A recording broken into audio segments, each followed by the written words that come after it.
자, 오늘 저는 여러분들과 함께 내가 나를 위하여 여호와가 너를 위하여 부제목으로 은혜롭고 신실하신 하나님, 이런 제목으로 함께 은혜를 나누겠습니다.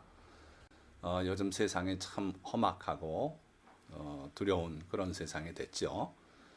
그러나 여러분들은 주님을 믿고 의지하고 주님을 사랑하고 주님의 은혜 안에 머무는 한 그러한 재앙이 여러분들 가정에 가까이 하지 못하게 주님께서 지켜주실 줄을 믿고 오늘 말씀을 드립니다. 자, 네 단락으로 말씀을 증거할 텐데, 그 첫째 단락은 은혜롭고 신실하신 하나님. 예수님께서 이렇게 말씀하고 계세요. 주라, 그리하면 너희에게 줄 것이니 곧 후히 되어 누르고 흔들어 넘치도록 하여 너희에게 안겨주리라. 자, 여기에 주고받는 법칙이 있는데요. 보니까 첫째로 주라 그러셨어요. 먼저 우리가 무언가를 드려야 합니다. 그리하면 너희에게 줄 것이니 곧 후히 되어 누르고 흔들어 넘치도록 하여 너희에게 안겨주리라. 그러시고 그 후반절에는 너희의 헤아리는 그 헤아림으로 너희도 도로 헤아림을 받을 것이다. 그러니까 줄 때는 인색한 마음으로 주지 말고 후하게 넉넉하게 주면 하나님께서 그걸 보시고 더 후하게 누르고 흔들어 넘치도록 해서 안겨주리라고 약속하고 계시죠. 자, 그래서 오늘 전체 말씀은 주고받는 법칙에 관한 이야기가 되기도 하는데요. 그 주고받는 법칙에서 우리 하나님은 참 은혜로우신 하나님이시고, 그러고 우리가 하나님께 드린 것 이상으로 큰 은혜로 갚아주시는 분이다 하는 말씀을 나누고자 하는 거예요. 자, 예수님께서 그런즉 너희는 먼저 그의 나라와 그의 의를 구하라. 그리하면 이 모든 것을 너희에게 더하시리라. 이렇게 약속하셨어요. 수없이 들려드리는 말씀인데 이 말씀이 진리입니다. 그래서 우리가 다른 무엇보다도 먼저 하나님의 나라와 하나님의 의를, 그의 의를 구하면 하나님께서 우리가 염려하는 모든 것들은 다 더해 주시겠다 그랬어요. 우리의 마음의 소원도 하나님이 보시고 넘치도록 채워주시겠다고 약속하고 계신 겁니다. 자, 그런데 욥기 41장 11절 말씀을 보면 누가 먼저 내게 주고 나로 하여금 갚게 하겠느냐. 하나님께 무언가를 먼저 드리고 하나님께서 우리에게 갚게, 그렇게 할 사람은 없다는 거예요. 왜 그러냐면 온 천하에 있는 것이 다 내 것이니라. 하나님의 말씀이에요. 그러니까 우리 생각에는 이 세상 중에서 내 이름으로 된 집이라든지 땅이라든지 내 이름으로 된 통장에 들어있는 돈이라든지 이거 다 내 것인 줄 착각하는데 실제로는 다 하나님 것이라는 거예요. 그래서 내가 내 것으로 착각하고 하나님께 드리고 복받기를 원하는데 그거 사실은 이미 하나님 것이고 하나님께서 내게 주신 그 부분 중에 하나님께 드리는 거죠. 그래서 우리가 하나님 앞에 무언가를 드릴 때는 참으로 겸손한 마음으로 주인 되신 하나님을 기억하면서 그러고 드리고, 그럴 때 하나님께서 우리에게 복을 내려주실 줄 믿습니다. 자, 그리고 또 하나, 하나님께서는 신명기 7장 9절 말씀을 통해서 그런즉 너는 알라, 오직 내 하나님 여호와는 하나님이시요 신실하신 하나님이시라. 뭘 알아야 된다고요? 우리가 믿는 하나님, 우리가 섬기는 하나님, 그분만이 하나님이시다. 신인 것처럼 행세하는 많은 존재들이지만 다 피조물이고 우리 여호와 하나님만이 창조주 하나님이시고 유일하신 하나님이시고, 그리고 우리를 대하는 그 하나님의 자세는 신실하신 분이시다. 그래서 자기의 약속의 말씀대로 모든 것을 이루시는 그런 하나님이시다. 그 하나님을 믿거라. 그리고 그를 사랑하고 그의 계명을 지키는 자에게는 천대까지 그의 언약을 이행하시며 인애를 베푸신다 그랬어요. 누구에게요? 그를 사랑하는 자. 무엇보다도 우리가 마음을 다해서 하나님을 사랑해야 돼요. 그럴 때 그를 사랑하고 또 하나 그의 계명을 지키는 자, 그에게는 천대까지 그의 언약을 이행하시며 인애를 베푸신다 그랬어요. 그러니까 하나님께서 성경에 기록된 그 많은 약속들, 그걸 다 지키신다는 거예요. 그래서 우리 하나님은 무엇보다 신실하신 하나님이시다. 그리고 또 그가 우리에게 베푸시는 그 은혜들을 보니까 참으로 우리가 갚을 수 없는 큰 은혜들을 베푸세요. 그래서 우리 하나님은 신실하시고 은혜로운 하나님이시다 하는 걸 여러분들이 기억하시기 바랍니다. 자, 두 번째 단락으로 다윗이 주님 앞에 고백한 내가 주를 사랑하나이다 이런 소제목을 달아봤어요. 자, 하나님께서는 분명히 모세를 통해서 신명기에 너희 주 하나님을 내 힘을 다하고 목숨을 다하고 마음을 다하고 사랑하라 그랬어요. 신약에 와서 이제 번역이 좀 달라지고 항목이 또 늘어나기도 하고 했습니다만은 어찌됐든 하나님을 사랑하라는 거예요. 그런데 그 계명을 가지고 우리가 하나님을 사랑하는 건 사실입니다만은 하나님 앞에 내가 주를 사랑하나이다 하고 고백할 만한 사람들은 많지 않았어요. 그래서 여기 다윗을 보니까 나의 힘이신 여호와여 내가 주를 사랑하나이다. 내 힘이 되신 여호와여. 다윗은 하나님을 자기 힘으로 의지하고 그러고 하나님을 사랑했어요. 그리고 내가 주를 사랑하나이다 하고 진실된 마음으로 고백할 수 있었어요. 우리도 하나님을 사랑한다고 늘 내 자신이 나를 그렇게 생각하고 믿고 또 때로는 고백하고 찬양합니다마는 참 하나님 앞에 우리가 영의 눈이 열려서 하나님을 찬양할 때는 내가 주를 사랑한다고 고백하기가 쉽지 않은 걸 발견하게 될 거예요. 왜냐하면 내가 하나님보다 나 자신을 사랑하고 하나님 앞에 그 독자를 제물로 드리려고 할 때 아브라함은 아무런 원망 없이 하나님 앞에 드렸지만 그렇게 하나님을 사랑하고 할 만한 사람이 많지 않다는 거예요. 그런데 다윗은 그런 사람이었어요. 자, 그 다윗이 어려서 목동 시절부터 그리고 왕이 되고 그리고 나중에 노년에 이르도록 늘 하나님 사랑하는 마음이 변함이 없었어요. 그 성경을 우리가 쭉 읽어볼 때 다윗에게서 하나님의 사랑을 우리가 배울 수가 있어요. 여러분들 마태복음 1장 1절이 무엇라고 시작되는지 기억하십니까? 보면은 아브라함과 다윗의 자손 예수 그리스도의 세계라. 우리 주 예수 그리스도 예수님을 누구라고 표현했냐면 아브라함과 다윗의 자손. 아브라함은 믿음의 조상이니까 그 모든 하나님을 믿는 백성을 아브라함의 후손이라고 자손이라고 표현하는 거 어렵지 않습니다. 그런데 그 다음에 다윗의 자손 이렇게 해서 아브라함과 다윗의 자손이라고 그래가지고 우리의 믿음의 조상을 두 분을 소개했어요. 아브라함이고 다윗이고. 그래서 예수님이 오셨을 때 많은 사람들이 예수님을 누구라고 불렀습니까? 다윗의 자손 예수여 하고 소리치고 나를 불쌍히 여기소서. 그렇게 해서 병 고침받고 나병도 고침받고 잃었던 시력을 회복하고 이런 사람들이 많이 있었어요. 그러니까 우리 주 예수 그리스도는 누구시라고요? 다윗의 자손. 물론 예수님께서 다윗이 예수님을 향해서 내 주라고 했는데 어떻게 그리스도를 다윗의 자손이라고 하느냐 이렇게 말씀하신 적도 있어요. 그러나 일반적으로 예수님이 다윗의 자손이라 이렇게 많이 불려졌어요. 왜 그랬다고요? 믿음의 본이 되시고 또 그 다윗의 하나님 사랑이 예수님에게서 그대로 나타나고 있기 때문에 그런 것 같아요. 사무엘 하 7장 말씀이에요.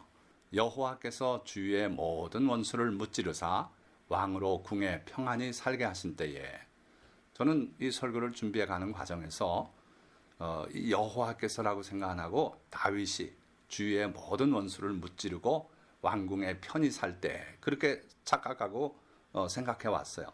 그런데 말씀을 또 보고 또 보는 가운데 다윗이 아니었구나. 여호와 하나님께서 주위의 모든 원수를 무찔러 주셨구나. 그래서 다윗 왕이 궁에 평안히 살게 만들어 주셨구나. 이걸 깨달았어요. 그러니까 우리 삶이 어떠한 것은 다 하나님의 은혜인 줄 여러분들이 아시기 바랍니다. 여러분들의 직장도, 여러분들의 건강도, 여러분들의 지위도 다 하나님께서 허락하신 거예요. 하나님께서 허락하지 않으면 여러분들에게 남아있을 것이 없다는 거예요. 자, 그래서 여호와께서 주변 많은 나라들 다 무찌르고 다윗 왕으로 하여금 왕궁을 짓고 평안히 누리게 그렇게 하셨을 때, 자, 보통 많은 사람들은요, 이렇게 되면 이제는 하나님을 잊어요. 어렸을 때 믿음 가질 수 있습니다. 그리고 자라면서 자기 지위가 확립되기 전에 하나님을 의지하고 하나님께 기도하고 하나님의 도움을 청하는 사람들은 우리가 흔히 볼 수 있어요. 그러나 자기의 지위가 다 안정되고 가정을 이루고 이제 더 이상 바랄 게 없는 그런 상황 속에서 나태해지고 하나님을 모른다 그러고 배부르고 등 따스고 할 때 하나님을 등지는 사람들이 참 많아요. 그런데 다윗은 그렇지 않았어요. 바로 이때 평안히 살게 하신 때에 꿈을 가지게 됐어요. 뭐냐 하면은 하나님의 성전을 짓겠다는 거예요. 그래서 어느 날 나단 선지자에게 이렇게 말합니다. 왕이 선지자 나단에게 이르되 볼지어다 나는 백향목 궁에 살거늘 하나님의 궤는 휘장 가운데 있도다. 무슨 말씀입니까? 하나님께서 이스라엘 백성을 자기 백성으로 삼으시고 자기는 그들의 하나님이 되시겠다고 언약을 맺으신 이후에 성막을 짓게 하셨어요. 그래서 그 휘장 안에 하나님의 언약궤가 있고 바깥에는 향단이 있고 그리고 촛대가 있고 그리고 바깥에서 제사를 드리고 이런 구조로 하나님께서 백성을 거기서 만나 주셨죠. 그런데 그 광야 시절에 있었던 그 휘장, 그게 지금까지 그 상태로 있더라는 거예요. 그래서 다윗이 양심의 가책을 느꼈던 것 같습니다. 나는 백향목궁에 삽니다. 나라가 안정되고 부강해져서 이렇게 멋있는 궁전을 짓고 삽니다. 백향목은 저 북쪽 레바논에서 실어왔고 또 그 돌들도 먼 데서 가져오고 이렇게 해가지고 아름다운 백향목궁을 짓고 살게 됐는데 하나님의 궤는 휘장 가운데 오늘도 여전히 그 모습으로 있습니다. 그러니까 뭘 하겠다는 거예요? 하나님을 위해서 성전을 짓겠다는 거예요. 자, 여기서 여러분들 다윗의 진면목을 볼 수 있는데 여러분들 혹시 기억하십니까? 다윗과 요나단이라는 이름? 그 두 남성이 듀엣을 하는 복음성가 가수들이었죠. 왜 다윗과 요나단입니까? 다윗이 아직 자리를 안정되게 차지하지 못했을 때 그 사울 왕의 아들 요나단이 다윗을 사랑했어요. 그래서 그 둘의 우정이 남녀 간의 우정보다 사랑보다 더 뛰어나다 그랬습니다. 결국 나중에 요나단이 먼저 블레셋 사람과의 전투에서 목숨을 잃고 사울도 그러고 결국 다윗이 왕이 되지만 이 다윗과 요나단의 관계는 참 아름다운 관계였어요. 그런데 그걸 기억하는 사람들은 많은데 다윗과 하나님의 관계는 그 관계 이상으로 얼마나 아름답고 굳건한 사랑이었는지 몰라요. 그래서 다윗은요, 골리앗 앞에 나갈 때도 여호와 하나님을 의지하고 나갔고 그의 모든 삶에서 하나님을 의지하는, 하나님을 사랑하는 그 마음으로 살아왔어요. 세 번째 단락, 다윗을 위한 하나님의 약속이에요. 자, 다윗이 그렇게 하나님을 사랑하고 하나님의 영광을 위해서 하나님의 집을 짓고자 하는 그 소망을 나단 선지자에게 말할 때 하나님께서는 이렇게 응답하셨어요. 바로 그날 밤에, 그 밤에 여호와의 말씀이 나단에게 임하여 이르시되 가서 내 종 다윗에게 말하기를 여호와께서 이같이 말씀하시되 내가 나를 위하여 내가 살 집을 건축하겠느냐? 다윗이 하나님을 위해서 성전을 짓겠다는 것, 그거는 하나님을 위한 집을 짓겠다는 거지요.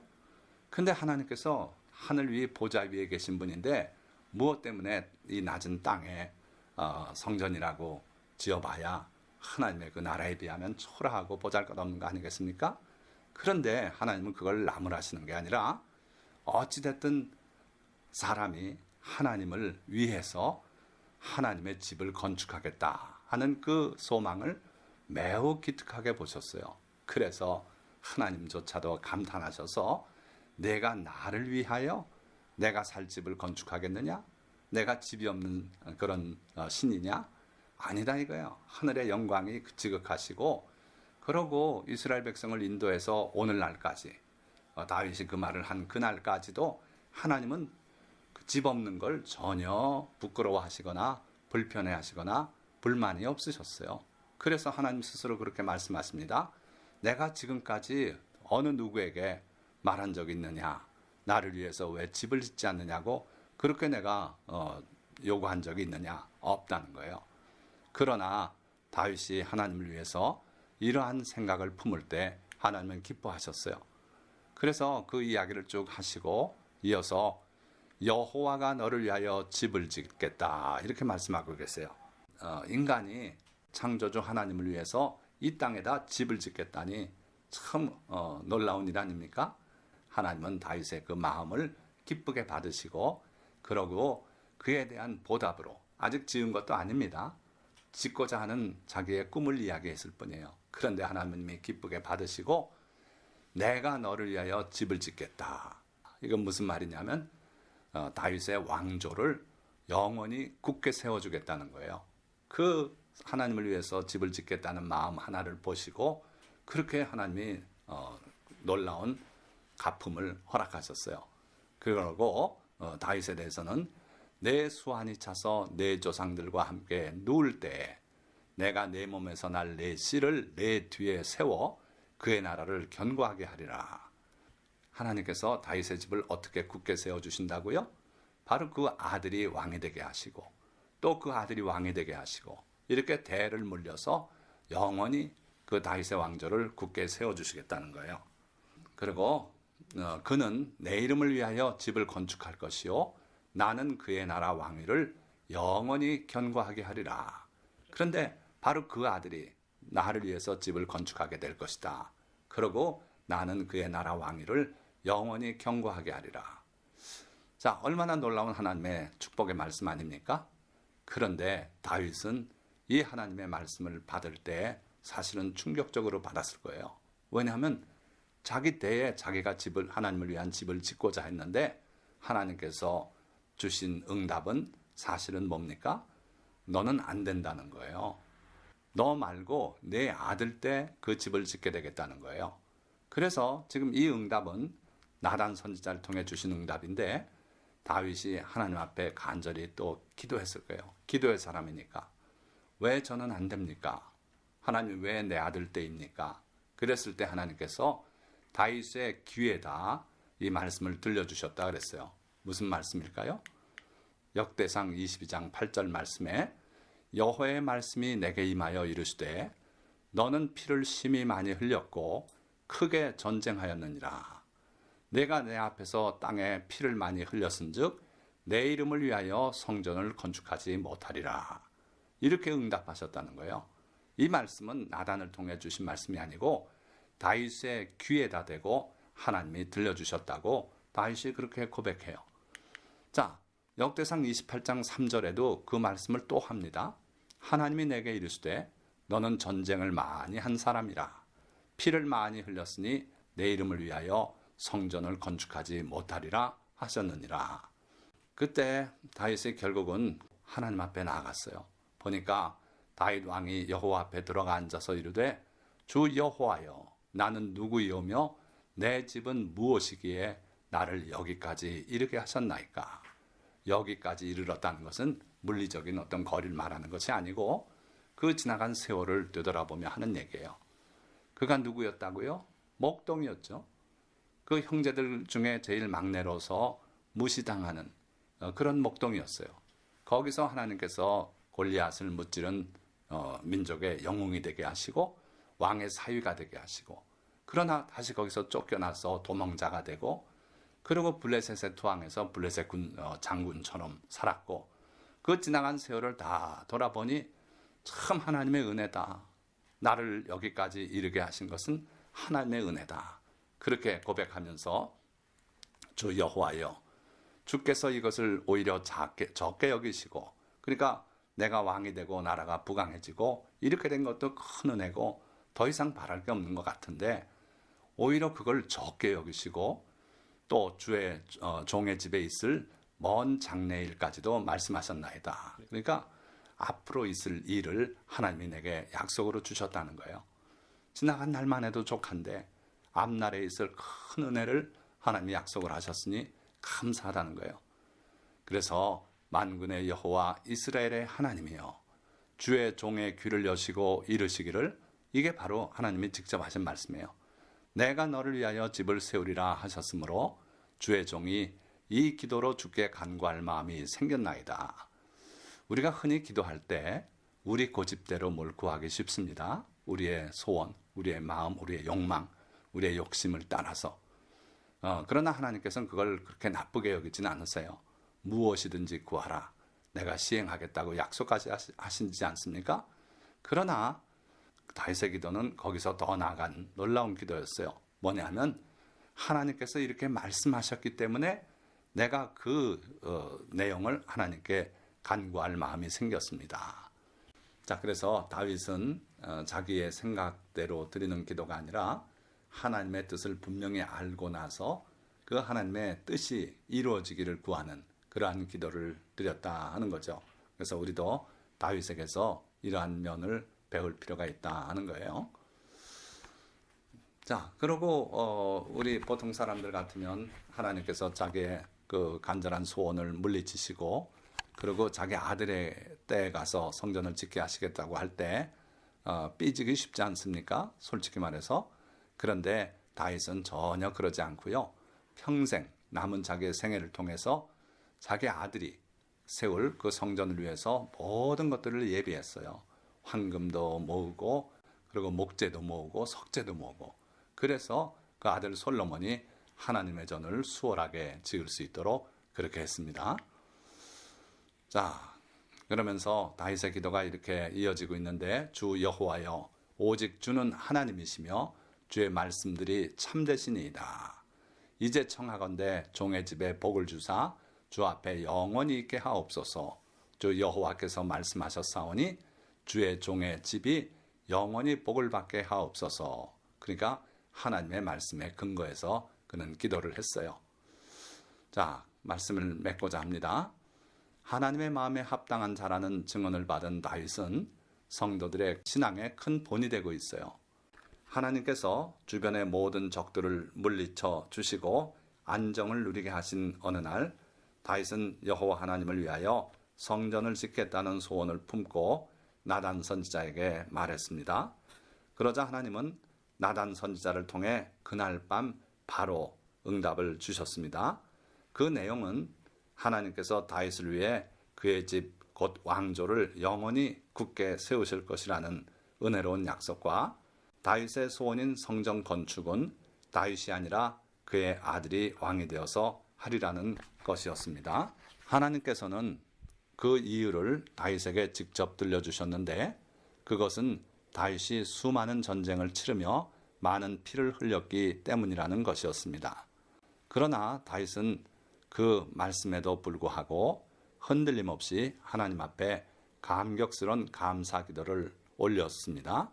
그에 그치지 않고 다윗은 자기 아들 때 지어질 성전을 위해서 황금도 모으고 모든 것들을 모아서 그 아들이 성전을 수월하게 건축할 수 있도록 했습니다. 그 후 하나님은 그 약속대로 다윗 왕조를 굳게 세우셨고 솔로몬으로 다윗의 소원이었던 성전을 건축하게 하셨습니다. 이처럼 여호와 하나님은 자기를 사랑하는 자, 그의 나라와 그의 의를 구하는 자들에게 넘치는 은혜를 베푸시는 신실하신 하나님이십니다.